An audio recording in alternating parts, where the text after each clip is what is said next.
رضوان الله إلى الجنة. قال النبي صلى الله عليه وسلم: غدوة أو روحة في سبيل الله خير من الدنيا وما فيها، أو كما قال عليه الصلاة والسلام. محترم عزیز دوستو بزرگو، دنیا کے اندر ہر انسان ہر شخص کامیابی کو چاہتا ہے. کیا چاہتا ہے؟ محنت کرنے کا عادی ہے، زیادہ محنت کرنے کا عادی ہے، تھوڑی محنت کا عادی ہے، محنت کرتا ہے یا نہیں کرتا، مگر یہ انسان کی فطرت ہے کہ وہ کامیابی کو چاہتا ہے. کیا چاہتا ہے؟ یہ چاہتا ہے کہ کامیاب ہو. قاضی روزانہ اٹھ کر تجارت کی لائن میں کامیابی تلاش کر رہا ہے. کاشتکار روزانہ اٹھ کر اپنی لائن کے اندر زمینداری میں کامیابی تلاش کر رہا ہے. زمیندار کے اندر کامیابی تلاش کر رہا ہے. عہدوں کے اندر کامیابی تلاش کرنے کے لیے روزانہ نکل رہا ہے. حضرت جی مولانا یوسف صاحب رحمۃ اللہ علیہ فرمایا کرتے تھے کہ ساری دنیا کامیابی چیزوں کے اندر تلاش کر رہی ہے. کس میں تلاش کر رہی ہے؟ ساری دنیا کامیابی کو چیزوں کے اندر، نقشوں کے اندر تلاش کر رہی ہے. فرمایا کرتے تھے کامیابی پھیلے ہوئے نقشوں کے اندر نہیں ہے. پھیلے ہوئے نقشوں کے اندر کامیابی نہیں ہے. کامیابی اللہ تبارک و تعالیٰ نے انسان کے اندرونی مایا میں رکھی ہے. کہ اندرونی مایا اس کے جسم سے نکلنے والے اعمال اور اس کے دل کا یقین ہے. اس کے دل کا یقین درست ہوگا، جسم سے نکلنے والے اعمال درست ہوں گے. اللہ تبارک و تعالیٰ ہر جگہ کامیاب کر کے دکھلائے. اس لیے کہ محترم دوستو بزرگوں، حضرت فرماتے ہیں اللہ تبارک و تعالیٰ کے وعدے سبب کے ساتھ نہیں بلکہ اللہ تبارک و تعالیٰ کے وعدے حکم کے ساتھ ہیں. صحابہ کرام رضوان اللہ تعالیٰ علیہم اجمعین وعدوں کو اسباب کے اندر نہیں بلکہ احکام میں تلاش کیا کرتے ہیں. ایک حکم پورا کیا، اللہ تبارک و تعالیٰ سے حکم پورا کر کے مانگ رہے ہیں. کیا مانگ رہے ہیں؟ حکم پورا کر کے اللہ سے مانگ رہے ہیں. کیونکہ جانتے تھے اس بات کو کہ اللہ کے وعدے اسباب کے ساتھ نہیں بنتا بلکہ اللہ تبارک و تعالیٰ کے وعدے احکام کے ساتھ. تو یہ فرمایا کرتے تھے جب دل کا یقین اور جسم سے نکلنے والے اعمال درست ہو جائیں گے اللہ تبارک و تعالیٰ راضی ہو کر کامیابی کے فیصلے فرماتے ہیں. کیا فرماتے ہیں؟ کامیابی. ایک طرف سے عمل کرنے والے کا عمل جاتا ہے اور اللہ تبارک و تعالیٰ دوسری طرف سے فیصلہ فرماتے ہیں. ایک طرف سے عمل چڑھتا ہے، دوسری طرف سے فیصلہ اترتا ہے. دوسری طرف سے کیا ہوتا ہے؟ فیصلہ اترتا ہے. برا عمل چڑھا تو برا فیصلہ اتر گیا. اچھے اعمال اللہ کے آنکھوں سے اللہ تبارک و تعالیٰ نے اچھی زندگی کا فیصلہ فرمایا. اس لیے سب سے پہلے دل کا یقین درست ہو جائے. سب سے پہلے لا الہ الا اللہ پر ہمارے دل کا یقین آتا ہے. لا الہ الا اللہ پر کیا آتا ہے؟ یقین. اس لیے کہ حضرت جی مولانا یوسف صاحب رحمۃ اللہ علیہ فرمایا کرتے تھے کہ دل کے یقین کے بگڑا ہوا ہونے کی وجہ سے بندہ اللہ کے خزانے سے فائدہ اٹھانے سے محروم ہو جاتا ہے. کیا ہو جاتا ہے؟ محروم. کہ دل کا یقین بگڑا ہوا ہے تو اب اللہ کے خزانے سے براہ راست فائدہ اٹھانے سے محروم ہو گیا. فرمایا کرتے تھے 3 قسم کے لوگ ہیں جو اللہ کے خزانے سے براہ راست فائدہ نہیں اٹھا سکتے دل کا یقین بگڑا ہوا ہونے کی وجہ سے. پہلی قسم وہ ہے جو کہتے ہیں کرتا تو اوپر والا ہی ہے. کرتا تو کون ہے؟ کرتا تو اوپر والا ہی ہے مگر نعوذ باللہ ثم نعوذ باللہ بتوں کے ذریعے سے کرتا ہے. فلانا پتھر بارش برسائے گا، فلانا پتھر نعوذ باللہ روزی دے گا، فلانا پتھر جو ہے شفا دے گا. اللہ ہی کرے گا اوپر والا مگر بتوں کے ذریعے کرے گا. کس کو ذریعہ بنایا؟ اللہ کے ساتھ ان بتوں کے ذریعے. فرمایا کرتے تھے دوسری قسم وہ ہے جو کہتے ہیں کرتا تو اللہ ہی ہے مگر اللہ والوں کے ذریعے سے کرتا ہے. کس کے ذریعے سے؟ اللہ والے. فلانے اللہ والے فلانی قبر سے فلانے کام کر رہے ہیں، فلانے اللہ والے فلانے قبر سے فلانے کام. اللہ والوں کو اللہ کے ساتھ شریک بنایا ہوا، اللہ کے خزانے سے براہ راست فائدہ اٹھانے سے محروم. فرمایا کرتے تھے تیسری قسم وہ ہے جو کہتے ہیں کہ کرتا تو اللہ ہی ہے مگر اسباب کے ذریعے سے کرتا ہے. کس کے ذریعے کرتا ہے؟ اسباب کے ذریعے. کرے گا اللہ دکان کے ذریعے کرے گا اللہ کھیت کے ذریعے کرے گا اللہ تبارک و تعالیٰ مگر بیماری میں ڈاکٹر کے ذریعے کر کے دکھلائے. یہ فرمایا کرتے تھے کہ اللہ تبارک و تعالیٰ اسباب کے محتاج نہیں، ہر زمانے کے اندر اللہ تبارک و تعالیٰ نے انبیاء علیہ السلام کے ساتھ بغیر باپ کے اولاد دے کر دکھلائی، بغیر ماں کے اولاد دے کر دکھلائی، مچھلی کے پیٹ میں پال کر دکھلایا، آگ کے اندر پال کر دکھلایا، یوسف علیہ السلام کو کنویں میں پال کر دکھلایا، جیل سے بادشاہ دے کر دکھلائی۔ ہر زمانے کے اندر اللہ تبارک و تعالیٰ نے ظاہر کے خلاف، عقل کے خلاف، سبب کے خلاف محض اپنی قدرت سے کر کے دکھلایا ہے، آنے والے تمام انسانوں کو یہ بتلانے کے لیے کہ اللہ تبارک و تعالیٰ اسباب کے محتاج نہیں ہے، اللہ اسباب کے محتاج نہیں۔ جی ابراہیم علیہ السلام، کیسا منظر ابراہیم علیہ السلام کے سامنے ساری قوم مخالف ہو گئی ہے، آپ کو آج بھی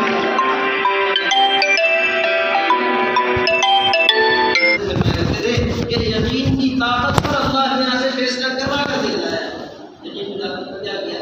اللہ کے یہاں سے فیصلہ آگ میں ڈالا جا رہا، ساری قوم مخالف، ایسی آگ ابراہیم علیہ السلام کے لیے جلائی گئی کہ اوپر سے گزرنے والا پرندہ جلس کر کے جلائے، ایسی زبردست آگ، ساری قوم، سارا ملک آگ کے جلانے میں حصہ لے رہا ہے۔ ابراہیم علیہ السلام کے سامنے کیسا ناکامی کا منظر، اور پھر کیسا عمل، کیسا یقین، اس پر اللہ تبارک و تعالیٰ کی طرف سے کیسی کامیابی۔ آگ میں ڈالنے کی ساری تیاریاں ہو گئی، آگ میں ڈالا جا رہا ہے۔ اب اللہ تبارک و تعالیٰ نے بھیجا امتحان کے لیے جبرائیل علیہ السلام، میکائیل علیہ السلام، آسمان کے فرشتوں کی جماعت آ گئی، آ کر عرض کیا کہ اللہ تبارک و تعالیٰ کی طرف سے آئے ہیں، آپ کی مدد کے لیے آئے ہیں، کسی مدد کی ضرورت ہو تو فرمائیے، کسی مدد کی ضرورت ہو تو فرمائیے۔ یہ جسامت والے جبرائیل علیہ السلام، ساری دنیا جن کے پروں کے اندر سماتی ہو، ساری دنیا کی کوئی حیثیت ان کے سامنے نہ ہو، ایک آگ کو بجھا دینا کتنی معمولی بات ہوتی ہے، مگر یہاں دل کا یقین دیکھا جا رہا ہے کہ ہمارے آپ یہاں مثال دی جاتی ہے، ڈوبتا ہوا آدمی تنکے کا سہارا لیتا ہے، کیا لیتا ہے؟ تنکے کا بھی سہارا، معلوم ہے تنکے کا سہارا کوئی نفع نہیں دے گا، مثال اس لیے دی جاتی ہے کہ پریشان حال ہر چیز کا سہارا لینے کی کوشش کرتا ہے، سہارا مضبوط ہو یا کمزور، ہاں سب سے مضبوط سہارا مخلوق میں جبرائیل علیہ السلام، سب سے طاقتور مخلوق کو اللہ نے بھیجا۔ یا آپ کو کسی مدد کی ضرورت ہو تو بتلائیے، آپ کی مدد کے لیے اللہ کے پاس ہے۔ فرمایا اما الیک فلا، جبرائیل تمہاری مدد کی مجھے ضرورت نہیں، تمہاری مدد کی مجھے ضرورت نہیں، جو اللہ اس حال میں لے کر آیا ہے وہی اللہ تبارک و تعالیٰ اس حال سے نکالنا بھی جانتا ہے۔ جی یہ دل کا یقین، جب جسم کے اندر سے ایک عمل نکلا، دل کا یقین نکلا، اللہ تبارک و تعالیٰ نے اس یقین کی بنیاد پر، اللہ تبارک و تعالیٰ نے اس یقین پر ابراہیم علیہ السلام کے لیے اتنی ناکام چیز آگ، چھوٹے سے چھوٹا بچہ جانتا ہے کہ آگ میں ہاتھ ڈالنے سے نقصان ہو جاتا ہے، اس نقصان پہنچانے والی چیز کے اندر سے اللہ نے نقصان ختم کر دیا۔ یا نارکونی بردم و سلام علی ابراہیم، اے آگ ٹھنڈی اور سلامتی والی ہو جائے ابراہیم کے لیے، براہ راست آپ کو حکم فرمائے، براہ راست آپ کو حکم فرمائے۔ ابراہیم علیہ السلام آگ کے اندر دن گزار کر آئے، مگر آگ آپ کو کوئی نقصان نہیں پہنچا سکتی، آگ آپ کو کوئی نقصان نہیں پہنچا سکتی۔ یہ اللہ تبارک و تعالیٰ کی قدرت ہے۔ کیسی تیاری فرعون کر رہا ہے، پوری فوج موسیٰ علیہ السلام کے پیچھے لگائی ہوئی ہے، کیا لگائی ہوئی ہے؟ پوری فوج بنی اسرائیل میں لگائی ہوئی ہے، معلوم ہو گیا کہ موسیٰ پیدا ہونے والے ہیں، مقابلہ کریں گے، ساری قوم کو لگا دیا کہ اگر پیدا ہو گئے ہوں تو ذبح کر دو، اور جتنے بھی بچے قوم میں پیدا ہو رہے ہیں سارے بچوں کو ذبح کر دیا جائے۔ ایسا انتظام کر رہا ہے، ایسا انتظام کیا کہ موسیٰ علیہ السلام اگر کہیں پیدا بھی ہو گئے ہوں تو قتل کر دیے جائے، نعوذ باللہ، ایسی فوج بنی اسرائیل کے پیچھے۔ اور اللہ تبارک و تعالیٰ کی قدرت موسیٰ علیہ السلام کو فرعون کے گھر کے اندر مار کر دکھلا رہی ہے، اس کے گھر کہ فرعون کو معلوم بھی نہیں ہے، پھر اس کے لیے اس کی ساری فوج لگی ہوئی ہے، کوئی موسیٰ علیہ السلام فرعون کے گھر کے اندر کر رہے۔ یہ اللہ تبارک و تعالیٰ کی قدرت ہے، سارے اسباب کے ساتھ، سارے سامان کے ساتھ، ساری طاقتوں کے ساتھ فرعون کو ناکام کر کے دکھلایا، اور اسی جگہ پر موسیٰ علیہ السلام کو کامیاب کر کے نکالا ہے کہ آگے پانی ہے، پیچھے فرعون کا لشکر ہے، نکلنے کا کوئی راستہ نہیں۔ جس فرعون کے پاس سارے ساز و سامان تھے، وہاں پر اللہ تبارک و تعالیٰ نے فرعون کو غرق کیا، اور موسیٰ علیہ السلام کا جہاں کوئی راستہ نظر نہیں آ رہا تھا وہاں سے یہ اللہ کی قدرت ہے. اپنے حکم سے تخلیق لے کر آتے ہیں، اپنے حکم سے تعمیر لے کر آتے ہیں. حضرت عمران رحمۃ اللہ علیہ فرمایا کرتے تھے یوسف علیہ السلام کے واقعے کنویں کے اندر تقریب نظر آ رہی تھی، وہاں سے تعمیر لے کر آ گئے، کنویں سے نکال کر شہر پہنچا دیا. شہر میں بادشاہ کے وزیر کے گھر کے اندر رہ کر، وزیر کے گھر کے اندر رہ کر کیا نظر آ رہا تھا؟ وزیر کے گھر میں رہ کر تعمیر نظر آ رہی تھی، وہاں سے تقریب لے کر آ گئے، جیل میں پہنچا دیا. جیل میں ناکامی نظر آ رہی تھی، جیل سے نکال کر ایسی عزت عطا فرمائی کہ پورے ملک کا بادشاہ بنا. یہ اللہ تبارک و تعالیٰ کی قدرت ہے. ہر موقع پر ظاہر کے خلاف حکم پر کر کے دکھلایا ہے کہ اللہ تبارک و تعالیٰ کسی سبب کے محتاج نہیں ہے، کسی سبب کے محتاج. جناب رسول اللہ صلی اللہ علیہ وسلم آنے والوں کا یہی یقین بنا رہے تھے کہ شفا تمہیں دوا سے نہیں ملتی، شفا اللہ تبارک و تعالیٰ کے خزانے سے ملتی ہے. ایک صحابی آئے یا رسول اللہ، سلمان رضی اللہ تعالیٰ عنہ آ کر عرض کیا یا رسول اللہ میرا بھائی ہے یا میرا دوست ہے، اس کا پیٹ چل گیا ہے، تکلیف ہو گئی ہے، دعا فرما دیجیے. اللہ کے نبی صلی اللہ علیہ وسلم اس موقع پر یقین بنا رہے ہیں آنے والوں کہ جاؤ لے جا کر اس کو شہد کھلاؤ. لے جا کر شہد کھلایا، شہد کھلانے سے تکلیف صحیح ہونے کے بجائے زیادہ ہو گئی. تکلیف کیا ہو گئی؟ صحیح ہونے کے بجائے زیادہ ہو گئی. دوبارہ آئے، آ کر عرض کیا ہے رسول اللہ صلی اللہ علیہ وسلم شہد کھلایا ہے، شہد کھلانے سے تکلیف صحیح ہونے کے بعد بجائے زیادہ ہو گئی ہے. فرمایا دوبارہ لے جا کر شہد کھلاؤ. دوسری مرتبہ لے جا کر شہد کھلایا، پھر تکلیف بڑھ گئی. پھر آ کر عرض کیا کہ 2 مرتبہ شہد کھلایا، 2 مرتبہ تکلیف بڑھ گئی. اب اس موقع پر فرمایا کہ تیرے بھائی کا پیٹ چھوٹا ہے، اللہ کی بات سچی ہے، اللہ کی بات سچی ہے. تیرے بھائی کا پیٹ چھوٹا ہے، اللہ کی بات سچی ہے. فیہ شفاء للناس، اس میں اللہ نے شفا رکھی ہوئی ہے. تیسری مرتبہ لے جا کر یقین کے ساتھ شہد کھلایا. یہی شہد بعینہ جو 2 مرتبہ سے تکلیف کو بڑھا رہا تھا، تیسری مرتبہ شفا کا ذریعہ اللہ نے بنا دیا. یہ بتلانے کے لیے یہ شفا دواؤں کے اندر نہیں ہے، شفا تو اللہ تبارک و تعالیٰ نے اس یقین کے اندر رکھی ہوئی ہے کہ میں اپنے بندے کے گمان کے ساتھ ہوں. جیسا بندہ گمان کرتا ہے ایسا اللہ فیصلہ فرماتا ہے. ایسا اللہ کیا فرماتے ہیں؟ فیصلہ. صحابہ اکرام رضوان اللہ تعالیٰ علیہم اجمعین کتنی بھی ناکامی نظر آ رہی ہو حکم پر قدم اٹھایا کرتے تھے. کیا کرتے تھے؟ حکم پر قدم. ناکامی بڑھتی ہوئی نظر آ رہی ہو یا ناکامی گھٹتی ہوئی نظر آ رہی ہو، حکم پر قدم اٹھایا کرتے تھے. کیونکہ معلوم تھا کہ حکم پورا ہوگا تو اللہ تبارک و تعالیٰ ہر ناکامی سے کامیابی لے کر آ سکتا ہے، ہر ناکامی کے اندر سے. ایک صحابی آئے اللہ کے نبی صلی اللہ علیہ وسلم کے بعد آ کر شکایت کی یا رسول اللہ بہت غریب ہوں، بہت فقیر. اللہ کے نبی صلی اللہ علیہ وسلم نے فرمایا جاؤ جا کر شادی کر. کیا کرو؟ شادی کرو. ان یکونوا فقراء یغنیہم اللہ من فضلہ. قرآن کہہ رہا ہے غریب ہیں تو مالدار ہو جائیں گے اللہ کے حکم سے مستغنی. فرمایا جا کر شادی کر. جا کر شادی کر لی. پھر آئے کچھ دن کے بعد فرمایا کیا حال ہے؟ فقر بات ہے کیا حال یا رسول اللہ پہلے ایک بھوکا تھا اب 2 بھوکے، پہلے ایک بھوکا تھا اب 2 بھوکے. فقر و فاقہ اسی طرح. فرمایا کہ جا کر ایک اور شادی کر. جا کر کیا کر دو؟ ایک اور شادی. جا کر ایک اور شادی کر لی. پھر کچھ دن کے بعد تشریف لائے، اب حاضر ہوئے. اللہ کے نبی صلی اللہ علیہ وسلم نے فرمایا بتلاؤ کیا حال ہے یا رسول اللہ. پہلے 2 بھوکے تھے اب 3 بھوکے ہو گئے. یہ 2 بیویاں بھوکی ایک میں بھوکا. فرمایا کہ جاؤ ایک اور شادی کر لو. جاؤ ایک اور شادی کر. جا کر ایک اور شادی کر لی. پھر آئے کچھ دن کے بعد تیسری شادی تھی یا چوتھی شادی. بڑے مسکراتے ہوئے آئے، بڑے مسکراتے ہوئے آئے. اللہ کے نبی صلی اللہ علیہ وسلم نے پوچھا کہ اب کیا حال ہے گھر کا؟ کہ یا رسول اللہ یہ جو آخری بیوی آئی ہے اس کے آنے کے بعد سے برکتوں کے دروازے کھل گئے ہیں. کرسیاں بنانا جانتی ہے، کرسی بناتی ہے، ادھر کرسی بن کر تیار ہوتی ہے، ادھر سے گاہک لینے کے لیے آ جاتا ہے. ادھر سے کیا ہو جاتا ہے؟ گاہک لینے کے لیے آ جاتا ہے. کرسیاں بناتی ہے، کرسی بنتی ہے اور بکتی ہے. الحمدللہ اب سارے گھر بعافیت چل رہے ہیں. مسکراتے ہوئے اللہ کے نبی صلی اللہ علیہ وسلم مسکرانے لگے.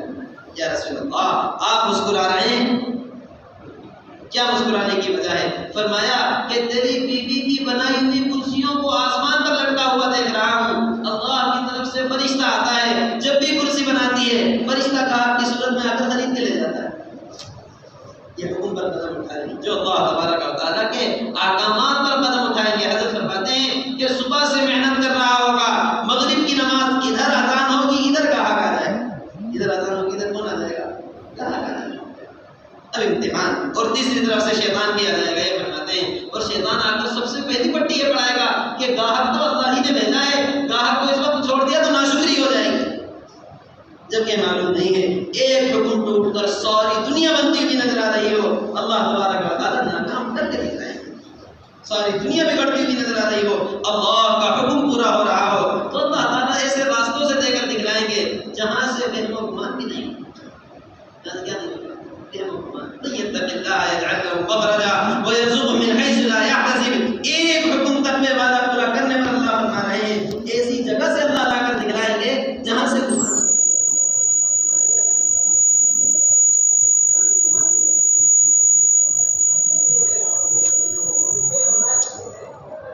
رحمۃ اللہ علیہ کہ اگر جسم سے نکلنے والے اعمال اور دل کا یقین درست ہو جائے اللہ تبارک و تعالیٰ کامیابی عطا فرمائے گے، کیا فرمائیں گے؟ کامیابی۔ اس لیے صحابہ کرام رضوان اللہ تعالیٰ علیہ اجمعین احکامات کے اندر کامیابی تلاش کیا کرتے تھے کہ اللہ کا حکم پورا ہوگا تو ہر جگہ سے اللہ تبارک و تعالیٰ کامیابی لا کر دکھلائے گا، کامیابی لا کر۔ اللہ تبارک و تعالیٰ خود فرما رہے ہیں کہ بندو تم بھوکے تھے میں نے تمہیں رزق دیا ہے، تم ننگے تھے میں نے تمہیں لباس دیا ہے، تم گمراہ تھے میں نے تمہیں ہدایت دی ہے، مجھ سے ہدایت مانگو، مجھ سے رزق مانگو، مجھ سے لباس مانگو، میں عطا کروں گا۔ اور اگر تم سارے جنات اور انسان ایک میدان کے اندر جمع ہو جاؤ، اللہ سے اللہ اپنی مرضی کے مطابق اللہ سے مانگ لو، سارے انسان اور سارے جنات اللہ سے اللہ کی مرضی کے مطابق مانگو، اللہ تبارک و تعالیٰ تم سب کو اپنی مرضی کے تمہارے مانگنے کے مطابق عطا فرما دے، اللہ کے خزانے میں اتنی کمی نہیں آئے گی جتنا سوئی کو سمندر میں ڈبو کر نکالنے سے کمی آتی ہے، ایسے خزانوں کے مالک اللہ تبارک و تعالیٰ۔ مگر محترم دوستو بزرگوں، ہم نے اللہ سے لینے والا راستہ چھوڑا ہوا ہے، کیا چھوڑا ہوا ہے؟ اللہ سے لینے والا راستہ، اللہ کے خزانے سے لینے والا راستہ ہم نے چھوڑا ہوا ہے۔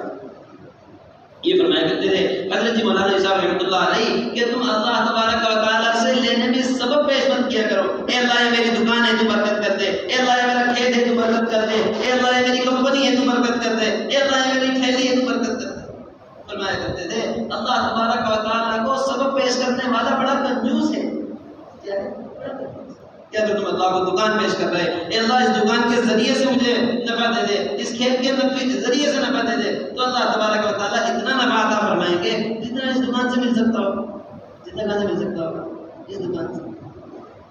اللہ تبارک و تعالیٰ سے اللہ کی شان کے مطابق مانگو، اللہ تبارک و تعالیٰ اپنی شان کے مطابق عطا فرمائیں گے۔ کوئی سخی کھلے ہاتھ سے تقسیم کر رہا ہو اور چھوٹا سا برتن لے کر جانے والا کیا کہلائے گا؟ بے وقوف کہلائے گا۔ یہ چھوٹا سا برتن لے کر گیا، جتنا بڑا برتن لے جاتا سخی کھلے ہاتھ سے تقسیم کر رہا ہے، جتنا بڑا برتن لے جاتا اتنا دے دیتا۔ صحابہ کیسی اللہ کی تعریف کر کے اللہ سے مانگ رہے ہیں، اے وہ ذات جو بارش کے برسنے والے قطروں کو جاننے والی ہے، اے وہ ذات جو درخت پر لگے ہوئے پتوں کی تعداد کو جاننے والی ہے، اے وہ ذات جو سمندر کی گہرائیوں کو جاننے والی ہے، اے وہ ذات جو پہاڑوں کے وزن کو جاننے والی ہے۔ اس لیے محترم دوستو بزرگوں، سب سے پہلی چیز لا الہ الا اللہ پر یقین ہے۔ سب سے پہلی چیز کیا ہے؟ لا الہ الا اللہ پر یقین۔ دل کا یقین لا الہ الا اللہ کے مطابق ہو جائے۔ دل کا یقین کیا ہوتا ہے؟ لا الہ الا اللہ کے مطابق، کہ لا الہ الا اللہ سے کہا جا رہا ہے سارا اللہ کا خیر جس صورت میں دل کے اندر چھپا ہوا ہے، سبب کی صورت میں، دکان کی صورت میں، کھیت کی صورت میں، جتنے یقین دل کے اندر چھپے ہوئے ہیں اللہ کے سوا، سارے یقین نکل کر اللہ کی ذات کا یقین دل میں ہے، اللہ کی ذات کا یقین دل میں ہے۔ دوسری چیز محمد رسول اللہ صلی اللہ علیہ وسلم، ایسی زندگی جناب رسول اللہ صلی اللہ علیہ وسلم لے کر آئے ہیں جس کی اللہ تبارک و تعالیٰ تعریف فرما رہا ہے۔ کون تعریف فرما رہا ہے؟ اللہ تعالیٰ۔ لقد كان لكم في رسول الله اسوة حسنة، تمہارے لیے تمہارے نبی کی زندگی میں بہترین نمونہ وہ اللہ جو زمین کو بنانے سے 50,000 سال پہلے میری اور آپ کی ہر ایک کی تقدیر لکھ چکے ہیں۔ کب پیدا ہوگا، کتنے دن گزارے گا، کتنی راتیں گزارے گا، کیسی زندگی گزارے گا، کتنے اعمال اچھے کرے گا، کہاں سے کمائے گا، کہاں سے کھائے گا، کون سی صبح کس حال میں کرے گا، اور پھر کون سا دن اس کا ایسا آئے گا جو اس کا آخری دن ہوگا، کہاں مرے گا، کس حال میں مرے گا، کس جگہ دفن ہوگا۔ حدیث شریف میں آتا ہے اللہ تبارک و تعالیٰ لکھ چکے ہیں کتنے اعمال اچھے کرے گا، کتنے اعمال برے، کس جگہ مرے گا اور کہاں دفن ہوگا۔ وہ اللہ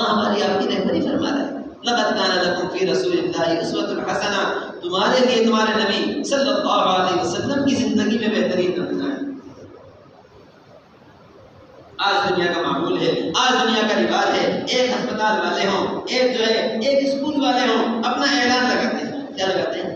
اعلان کہ فلانے کاغذات کے بغیر آپ کا اسپتال میں علاج کے لیے داخلہ نہیں ہو سکتا، فلانے کاغذات اور دستاویز کے بغیر آپ کا اسکول میں تعلیم حاصل کرنے کے لیے داخلہ نہیں ہو سکتا۔ ایک اللہ تبارک و تعالیٰ کا اعلان ہے، ان الدین عند اللہ الاسلام ومن یبتغی غیر الاسلام دینا فلن یقبل منہ، کہ دین اسلام کے بغیر جو بھی دین لے کر آئے، نبی کے طریقے کے بغیر، اس زندگی کے علاوہ جو بھی زندگی لے کر آئے، اللہ تبارک و تعالیٰ قبول نہیں کرنا ہے، اللہ قبول نہیں کرنا ہے۔ یہ قیامت کا اعلان، اللہ تبارک و تعالیٰ کی طرف سے اعلان۔ تین آنے والے جناب رسول اللہ صلی اللہ علیہ وسلم کی مسجد میں آئے، تین آنے والے کہاں ہیں؟ آپ کی مسجد میں آ کر تینوں نے نیت کی، بات کرنے لگے۔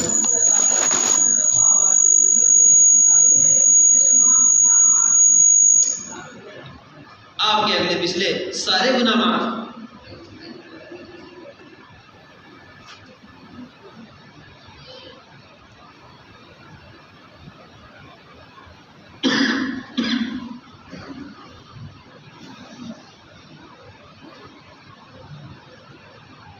چنانچہ تین آنے والے نیت کر رہے ہیں، آ کر بات چیت کر رہے ہیں مسجد میں کہ اللہ کے نبی صلی اللہ علیہ وسلم کے اگلے پچھلے سارے گناہ معاف ہیں، ہمیں آپ سے اپنے عمل کی مقدار کو بڑھانا چاہیے۔ اب تینوں نے نیت کرنی شروع کی۔ پہلے نے نیت کی کہ میں ہر دن روزہ کے ساتھ گزاروں گا، کوئی بھی دن بغیر روزے کے نہیں گزاروں گا۔ دوسرے نیت کرنے لگے، ہر رات عبادت کروں گا، کوئی بھی رات بغیر عبادت، کوئی بھی رات سونے میں نہیں گزاروں گا۔ تیسرے نے نیت کی کہ ساری زندگی کو عبادت کے لیے فارغ کروں گا، زندگی میں کبھی شادی نہیں کروں گا۔ کیسی عادت نیت؟ اپنی عبادت کی مقدار کو بڑھانے کی نیت کر رہے ہیں کہ اللہ کے نبی کے تو اگلے پچھلے صلی اللہ علیہ وسلم آپ کے تو اگلے پچھلے سارے گناہ معاف ہیں، ہمیں اپنے عمل کی مقدار کو بڑھانا چاہیے۔ یہ نیت تینوں نے جناب رسول اللہ صلی اللہ علیہ وسلم نے ان تینوں آنے والوں کی تینوں باتوں کو سنا اور آپ کو یہ بات پسند نہیں ہے۔ فرمایا تم میں سب سے زیادہ اللہ سے ڈرنے والا اس کی عبادت کرنے والا ہوں، رات کو سوتا بھی ہوں، عبادت بھی کرتا ہوں، روزے کے ساتھ بھی دن گزارتا ہوں، بغیر روزوں کے بھی دن گزارتا ہوں، اور زندگی کو عبادت کے لیے بھی فارغ کرتا ہوں، زندگی میں شادیاں بھی کرتا ہوں۔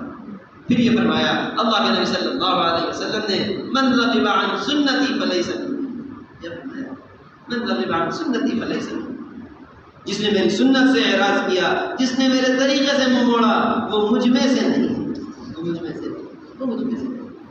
محترم دوستو، آج 4 روپیوں کے لیے، آج تھوڑی سی دنیا کمانے کے لیے، تھوڑے سے رشتے داروں کو راضی کرنے کے لیے، تھوڑی سی دنیا کو بنانے کے لیے ساری زمین پر پھیلی ہوئی امت اللہ کے نبی صلی اللہ علیہ وسلم کے طریقوں کو چھوڑ رہی ہے۔ کل قیامت کے دن ان رشتے داروں کا، کل قیامت کے دن ان بھائی بہنوں کا، یار دوستوں کا، گھر والوں کا کیا حال قرآن شریف بیان کر رہا۔ یوم یفر المرء من اخیہ وامہ وابیہ وصاحبتہ وبنیہ، سارے قریبی رشتے اللہ نے گنوا دیے کہ لاکھ درجے محبت کرنے والی ماں جو ایک دن بھوکا نہیں دیکھ سکتی، کل قیامت میں ایک نیکی دینے کو تیار نہیں ہوتی، ایک نیکی دینے کو تیار۔ جس دن ساری امتیں جناب رسول اللہ صلی اللہ علیہ وسلم کے بعد اپنی سفارش لے کر جائیں گی کہ اللہ سے سفارش کر دیجئے،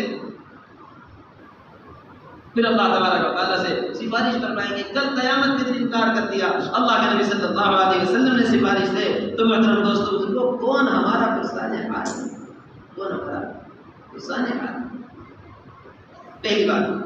دوسری بات، جناب رسول اللہ صلی اللہ علیہ وسلم کے امت پر احسانات، کیسے احسانات امت پر ہیں، کیسے احسانات امت کی خاطر، کیسی تکالیف اٹھائیں، مکہ مکرمہ کی زندگی میں تکالیف، طائف کے سفر میں تکالیف، اس کے بعد ہمیشہ کے لیے مکہ کو چھوڑنے میں تکالیف، پھر مدینہ منورہ کی زندگی کی تکالیف۔ یہ فرمایا جب نبوت ملی، لا راحت لی بعد اليوم، آج کے بعد میرے لیے راحت نہیں۔ عمر رضی اللہ تعالیٰ عنہ تشریف لائے، حاضر ہوئے، دیکھا جناب رسول اللہ صلی اللہ علیہ وسلم بوریے پر سو رہے، کہاں سو رہے؟ بوریے پر سونے کی وجہ سے جسم پر اس بوریے کے نشان ہو گئے۔ گھر کی طرف نظر دوڑائی، روایت میں نے گھر کی طرف نظر دوڑائی تو کچھ کھالے اور تھوڑا کچھ کھالے رکھی ہوئی تھی اور تھوڑے سے کھانے کے علاوہ آپ کے گھر میں کچھ نہیں۔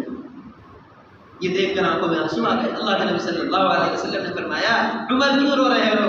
یا رسول اللہ آپ کا دشمن زمین پر زندگی گزار رہا ہے، اللہ کا دشمن زمین پر زندگی گزار رہا ہے عالی شان محلوں کے اندر، اور آپ اس تکلیف کے ساتھ زندگی گزار رہے ہیں.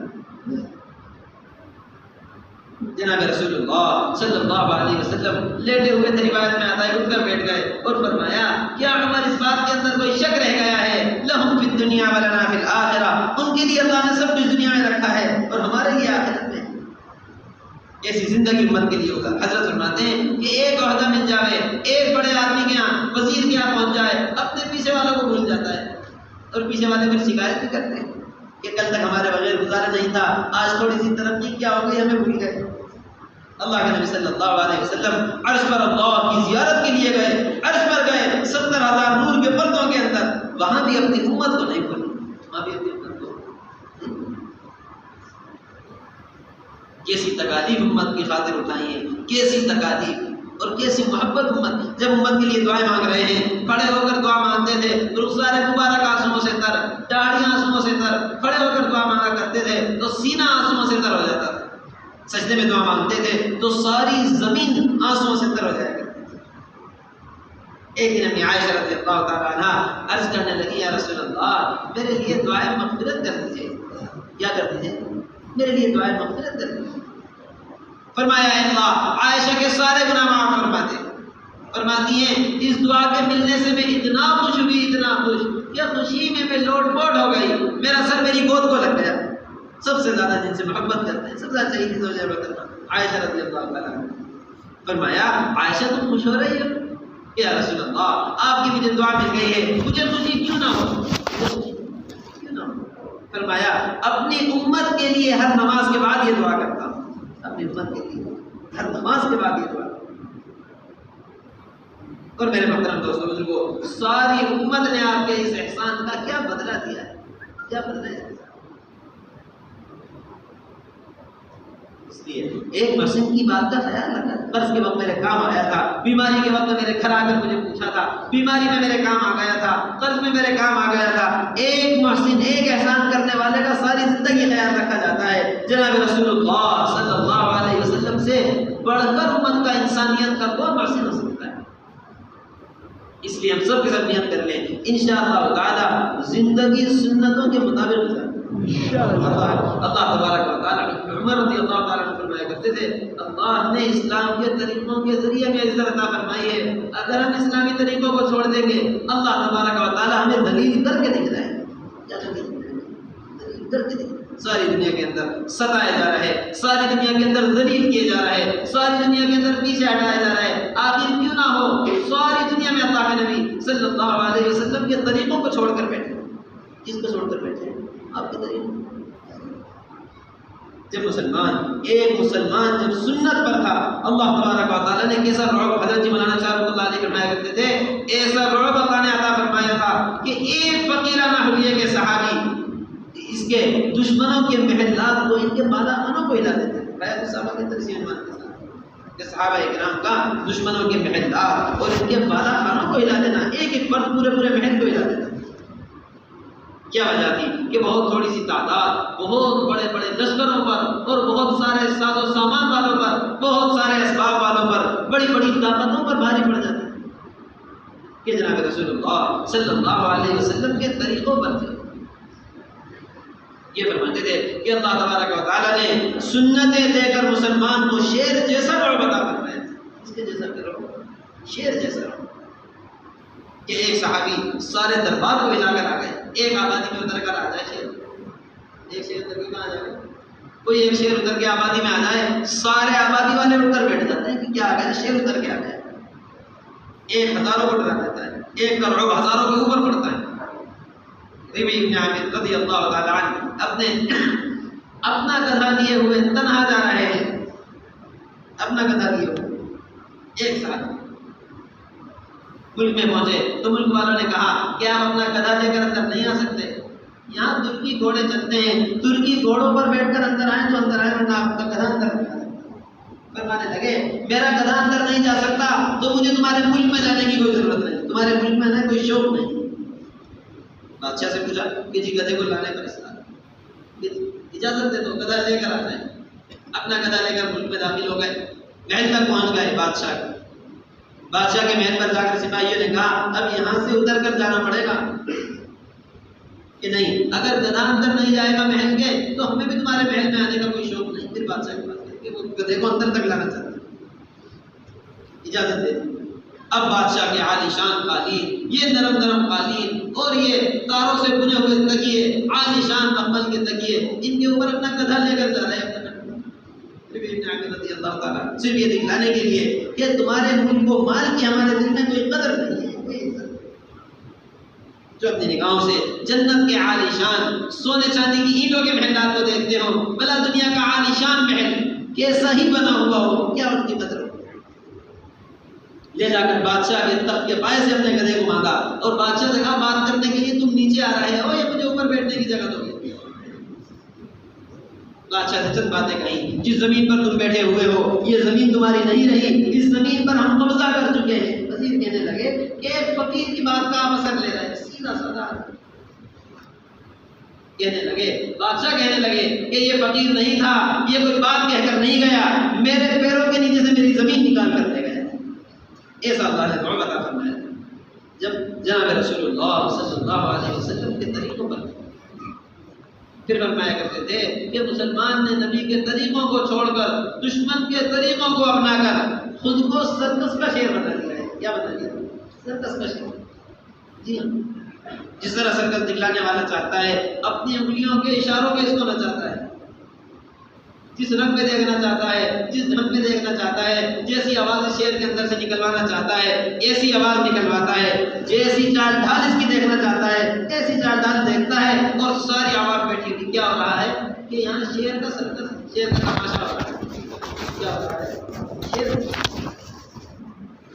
حضرت مولانا یوسف صاحب رحمۃ اللہ علیہ ایک مرتبہ دنیا گھر گئے اور شیر کے پنجرے پر بیٹھ کر بیان کیا، یہ فرمایا کہ یہ تھا مسلمان کا حال اور یہ ہو گیا ہے مسلمان کا حال کہ آج پنجرے کے اندر ایسا مسلمانوں کو خواہشات کے پنجرے میں غیروں نے بند کر دیا ہے، خواہشات کے جال میں ایسا پھنسا دیا ہے کہ مسلمانوں کے قریب کھڑے رہنے والوں کے دل سے ان کا خوف نکل چکا ہے۔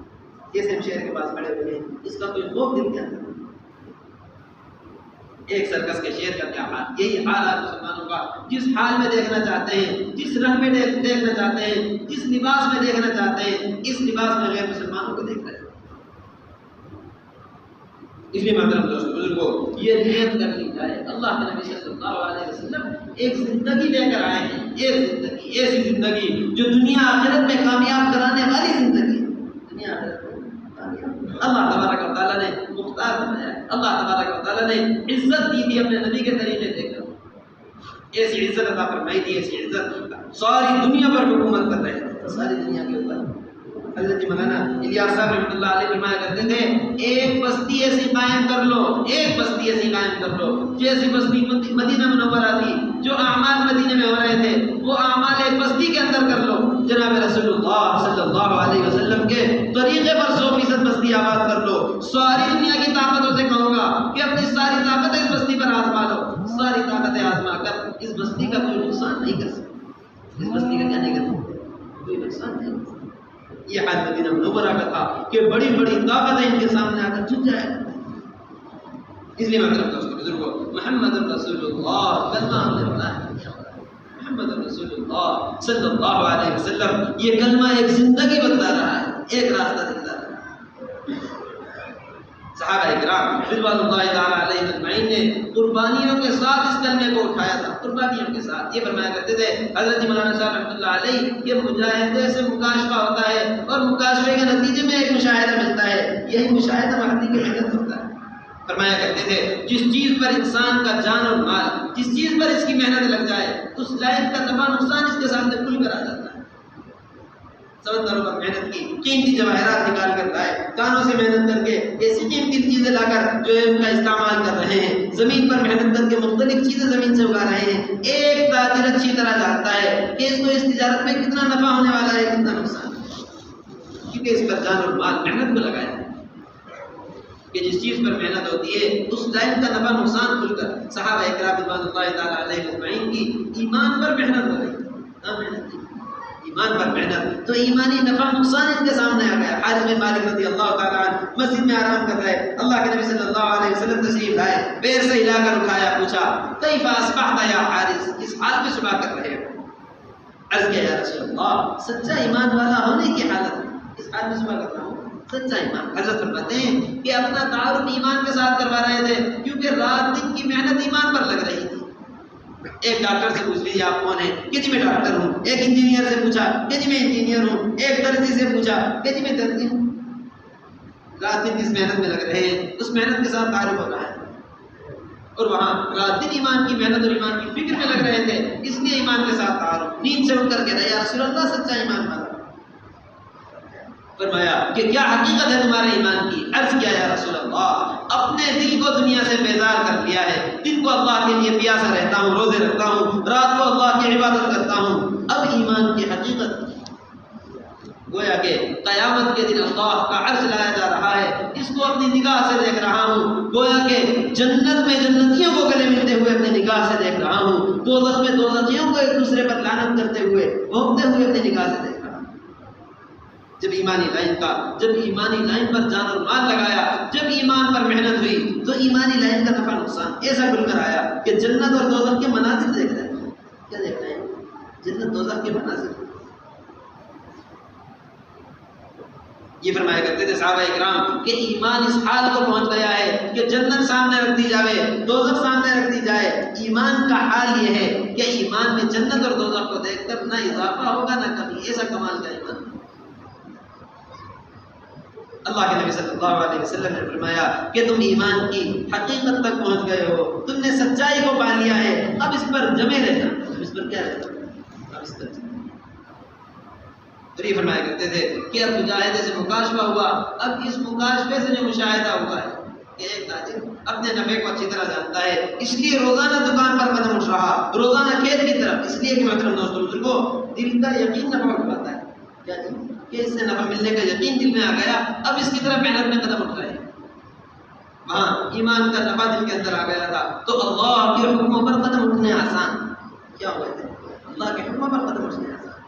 کہ عمر رضی اللہ تعالیٰ عنہ کو نیزہ مارا گیا، ایسا نیزہ لگا کہ اس زخم سے خون بہتا رہتا تھا، اس زخم سے خون بہتا رہتا تھا۔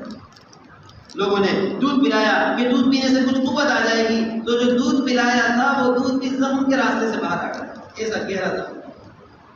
ایسی تکلیف اور کرب کی حالت میں عمر رضی اللہ تعالیٰ عنہ ہے کہ تکلیف کی وجہ سے بے ہوش ہو گئے، بے ہوشی کی حالت میں لوگ ہوش میں لانے کی کوشش کر رہے ہیں کہ کسی طرح ہوش میں آ جائیں، ہوش میں لانے کی مختلف کوششیں ہو رہی ہیں۔ کسی نے کہا میرے مومنین سے نماز کو کہو، نماز کو سنتے ہی ہوش میں آ جائیں گے، نماز کو سن کر ہی ہوش میں آ جائیں گے۔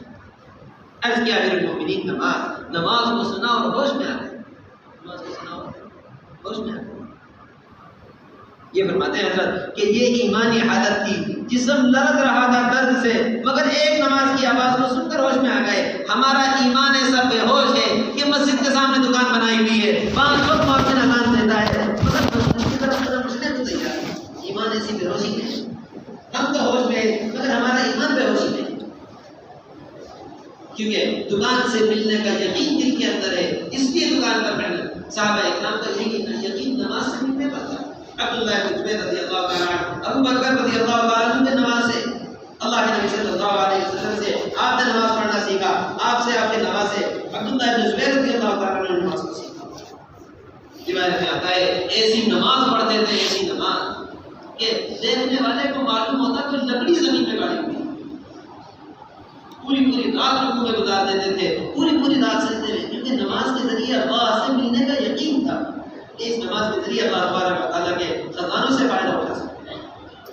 اویس قرنی رحمۃ اللہ علیہ مشہور تابعی فرمایا کرتے تھے، کسی رات یہ کہتے تھے کہ آج تو پوری رات رکوع کرنے کی ہے، آج تو پوری رات سجدہ کرنے کی ہے، پھر پوری رات رکوع کیا کرتے تھے،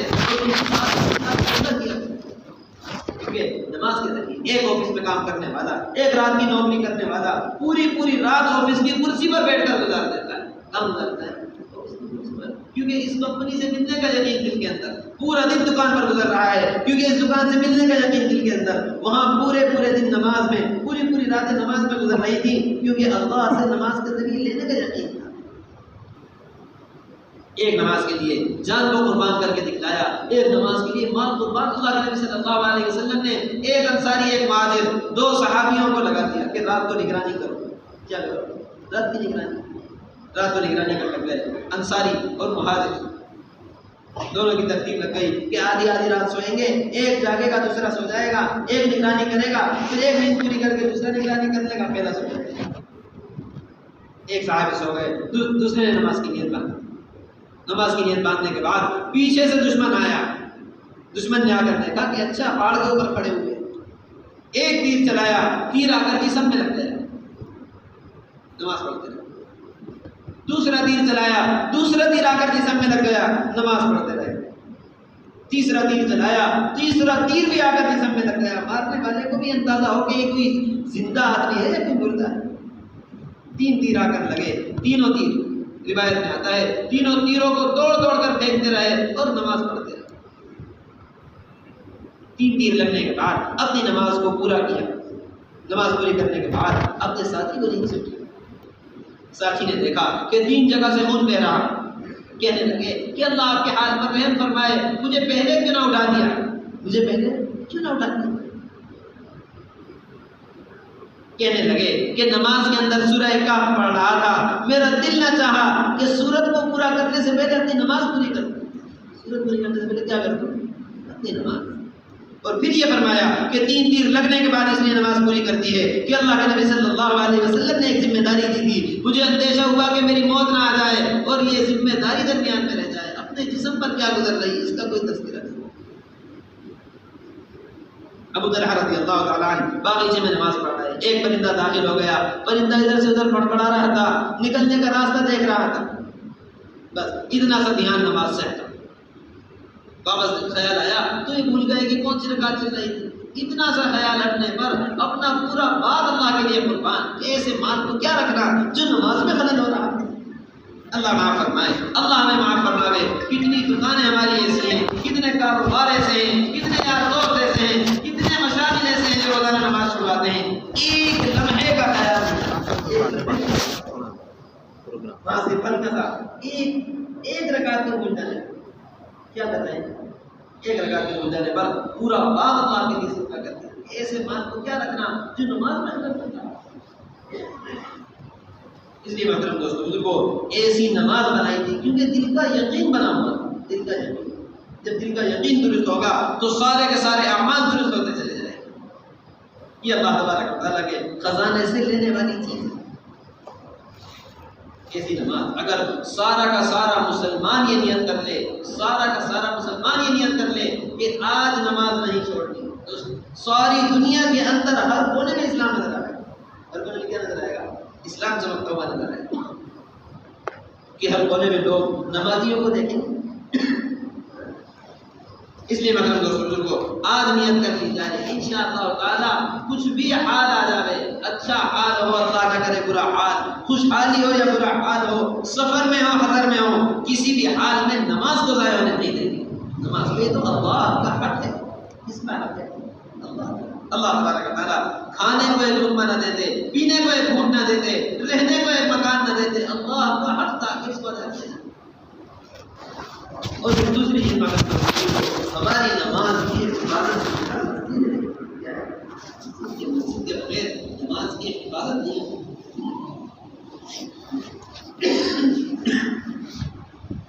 ابن عباس رضی اللہ تعالیٰ عنہ سے پوچھا گیا کہ ذرا یہ تو بتلائیے، ایک شخص روزہ بھی رکھتا ہے، ایک شخص نماز بھی پڑھتا ہے، مگر مسجد نہیں آتا، مسجد نہیں آتا، روزہ بھی رکھتا ہے، نماز بھی پڑھتا ہے اور بغیر کسی عذر کے مسجد میں نہیں آتا، آپ اس کے بارے میں فرمائیے کیا حکم ہے؟ فرمانے لگے اللہ حفاظت فرمائے، اللہ حفاظت فرمائے۔ یہ کہا کہ ایسا شخص جہنمی ہے، روزے بھی رکھے جا رہے، نماز بھی پڑھی جا رہی ہے مگر مسجد نہیں آتا۔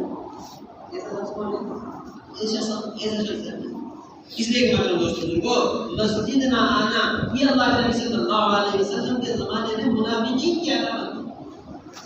حضرت یہ فرماتے ہیں کہ اس کثرت سے مسلمان مسجد آیا کرتے تھے کہ منافقین کو سر چھپانے کے لیے مسجد آنا پڑتا تھا مجبوری میں، کہ اگر مسجد نہ آئے تو سب کے سب لوگ پہنچ جاتے ہیں، ہمارے نفاق کھل جائے گا۔ اس لیے فرمایا ہے کہ مسجد کے اندر ایمان والا اس طرح رہتا ہے جس طرح مچھلی پانی میں رہتی ہو، اور منافق مسجد میں اس طرح رہتا ہے جس طرح کسی پرندے کو پنجرے میں بند کر دیا، کسی پرندے کو بند کر دیا، کب دروازہ کھلے گا کب نکلے. تو اس لیے مسجد کا ماحول قائم ہوگا تو اعمال کا ماحول. حضرت مولانا یوسف صاحب رحمۃ اللہ علیہ فرمایا کرتے تھے اپنی مسجدوں کو مسجد نبوی کے ماحول پر لے آؤ. تمہارے بہن مدینہ منورہ والے ماحول میں آ جائیں. کہاں جائیں گے؟ مدینہ والے ماحول. کہ کیا معاملات مسجد نبوی کے تھے؟ یہاں سیکھنا سکھلانا تھا، یہاں ایمان کے حلقے تھے، یہاں اللہ کی بڑائی کے تذکرے تھے. پورا دین امت نے مسجد سے لیا تھا. کیسی چھپر کی مسجد. صحابہ کرام فرماتے ہیں کہ اللہ کے نبی صلی اللہ علیہ وسلم کی مسجد کو ایک چھپر ہی تھی، کھجور کی لکڑی اور کھجور کے پتوں سے چھت ڈلی ہوئی، کھجور کے تنوں پر کھڑی ہوئی. جتنی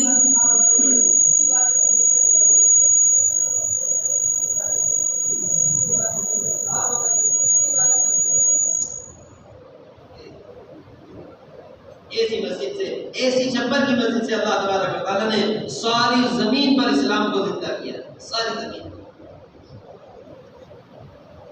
ایسا دین امت کے اندر مسجد سے کیا جا رہا تھا. ہر چیز مسجد سے کی جا رہی تھی. ایک پردے کی فرضیت کا حکم آیا. ایک پردے کی فرضیت سنا رہے تھے مولانا صاحب. ایک پردے کی فرضیت کا حکم آیا. جو عورتیں اپنے کھیتوں پر محنت کرنے کے لیے گئی ہوئی تھی، جو عورتیں کہاں گئی ہوئی تھی؟ اپنے کھیت پر محنت کرنے کے لیے. اتنا بھی گوارا نہ کیا کہ اپنے کھیت سے بغیر پردے کے واپس آئے. کھیتوں پر برقعے منگائے. جہاں محنت کرنے گئی ہوئی تھی وہاں سے واپس آنا بھی بغیر برقعے کے، بغیر پردے کے گوارا نہ کیا.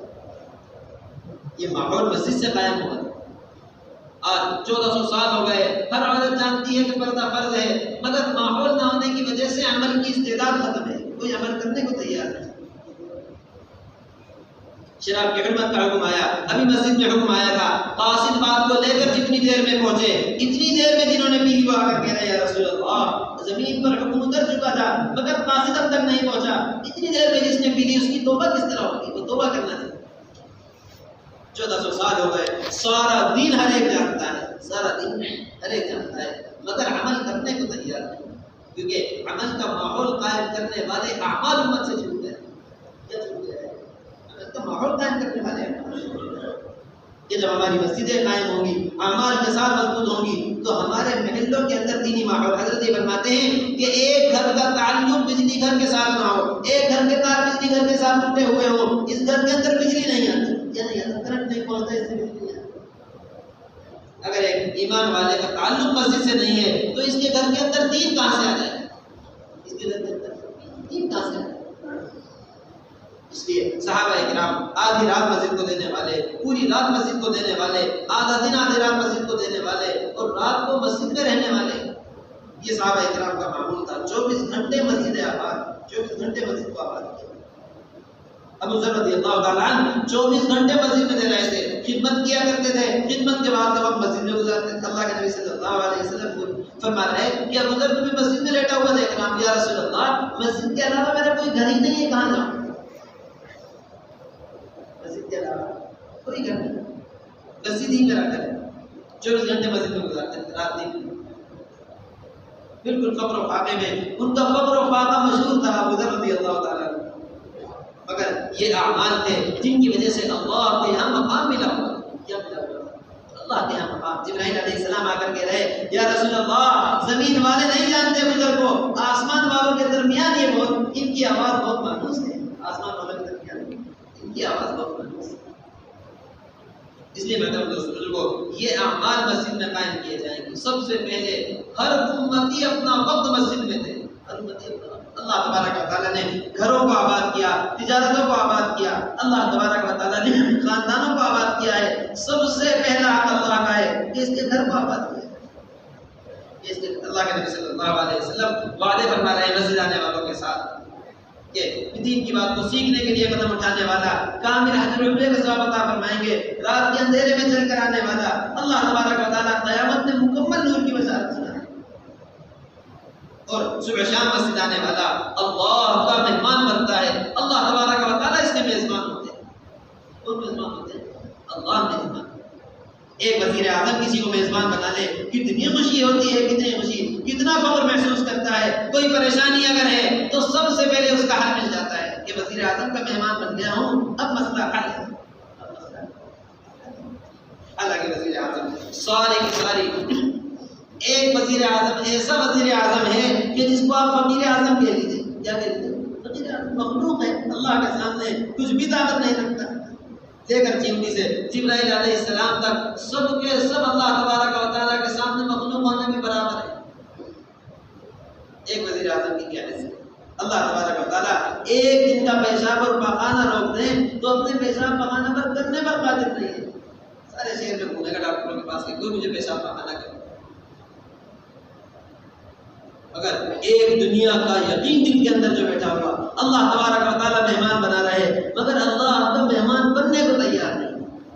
اللہ خود فرما رہے ہیں کہ آنے والے مہمان کی میزبان پر ذمہ داری ہوتی ہے کہ اس کی مہمانی کرے۔ صحابہ اکرام رضوان اللہ تعالیٰ علیہم اجمعین، ہر چیز مسجد سے امت کو لینے والا، مسجد سے اپنے مسائل کو حل کرنے والا آپ اس امت کو بنا کر گئے کہ ایک کھانے کی ضرورت ہو، کچھ آسمان سے موسم بدلا ہوا دیکھا، فوراً مسجد کی طرف قدم اٹھائے، فوراً مسجد کی طرف اٹھائے۔ یا رسول اللہ تجارت کرنے کے لیے جانا چاہتا ہوں، فرمایا 2 رکعت نماز پڑھ کر چلے جاؤ، یا کر کے چلے جاؤ 2 رکعت نماز۔ اس لیے میرے محترم دوستوں کو مسجدوں کو انشاءاللہ تعالیٰ 24 گھنٹے آباد کرنے کی نیت کریں کہ اپنی مسجدوں کو 24 گھنٹے آباد، جب ہماری مسجدیں 24 گھنٹے آباد ہوں گی تو ہمارے محلے میں دینی ماحول قائم ہوگا، اس لیے کہ ہماری مسجدیں دینی یعنی یہ دینی کارخانہ ہے، دینی کارخانہ جیسے دنیاوی کارخانے ہوتے ہیں، دنیاوی ضرورت ان کارخانوں سے پوری ہوتی ہے، یہ ایک دینی کارخانہ، اس کو اگر آباد کر لیا تو یہاں سے ہمارے سارے محلے کی دینی ضرورتیں پوری ہوں۔ اب صحابہ اکرام کا معمول مسجدوں کے اندر حلقے لگائے جا رہے ہیں، اجلس بنا نؤمن ساعة تعال بنا نؤمن ساعة كي نزداد ایمانا۔ عبداللہ بن رواحہ رضی اللہ تعالیٰ عنہ کا حلقہ، ابو ہریرہ رضی اللہ تعالیٰ عنہ کا حلقہ ہے، معاذ بن جبل رضی اللہ تعالیٰ عنہ کا حلقہ۔ تم جناب رسول اللہ صلی اللہ علیہ وسلم مسجد میں آنے والوں کو سکھلا رہے ہیں۔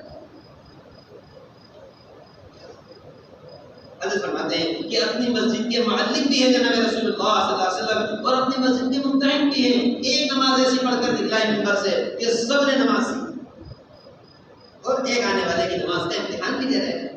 ارجع صلی فإنک لم تصلی، بار بار لوٹا رہے ہیں کہ نماز پڑھ کر آؤ، تم نے نماز نہیں پڑھی، ان کی نماز نہیں پڑھی۔ اس لیے مطلب دوستوں کو مسجد کی سطح سے سیکھنا سکھلانا، سیکھنے سکھلانے کا شوق اپنے اندر پیدا کیا جائے۔ ساری زندگی تجارتیں کرتے کرتے ہو گئی، کبھی اتنی توفیق نہیں ہوتی۔ اللہ تبارک و تعالیٰ نے علماء کی بستی بنایا، قدم قدم پر مدارس، قدم قدم پر علماء اللہ تبارک و تعالیٰ نے رکھے ہیں۔ زمین پر اللہ تبارک و تعالیٰ کی رحمت ہے یہ علماء۔ کبھی اتنی توفیق نہیں ہوئی کہ ایک مرتبہ جا کر پوچھ لیا جائے کہ جی یہ تجارت کرتا ہوں، یہ لین دین میرا ہے، آپ یہ بتلا دیجیے یہ شریعت کی نظر میں لین دین درست ہے یا درست؟ اتنی توفیق کبھی نہیں۔ علم اللہ تبارک و تعالیٰ کی ذات سے نکلا ہوا۔ حضرت فرماتے ہیں کہ ایک چھپے ہوئے اخبار کو پڑھنے کا شوق ہے کہ میرے صوبے کے اندر، میرے علاقے کے اندر باڑھ آ گئی تھی، اب اخبار لیے یہ دکھ رہا ہے کہ کوئی مجھے اخبار پڑھ کر سنا، کوئی کیا کرے سنا دے، اخبار پڑھ کر سنا کہ میرے علاقے کے اندر کیا نقصان ہوا ہے، میرے علاقے کے اندر وزیر اعظم نے ایک قانون بنایا تھا، ذرا کوئی پڑھ کر بتاتے کہ کیا قانون بنایا۔ اللہ تبارک و تعالیٰ جن کا قانون زمین کے اوپر چلتا ہے، جو قرآن شریف میں قدم قدم پر بندے کی رہبری کر رہے ہیں، میرے بندو یہ کر لو کامیاب ہو جاؤ گے، یہ کر لو ہمیشہ کی ناکامی سے بچ جاؤ گے، یہ اگر کر دیا تو آخرت کی زندگی میں ناکام ہو جاؤ گے، رہبری کر رہے ہیں۔ اگر ایک مسلمان کو قرآن پڑھنے کا شوق ہے، قرآن کو پڑھنے 10 صورتیں سیکھ لی تھی، بس 10 صورتیں سیکھنا کافی ہو گیا، نماز صحیح ہو رہی ہے تو بس کافی۔ کوئی دنیا کے اندر کوئی بے وقوف تاجر ایسا نہیں ہوگا، ایک مہینہ پہلے جو 10,000 روپے 10 سال پہلے 10,000 روپے کما رہا تھا مہینے میں، آج بھی اتنا ہی کما رہا، روزانہ ترقی کی فکر کے ساتھ نکلتا ہے۔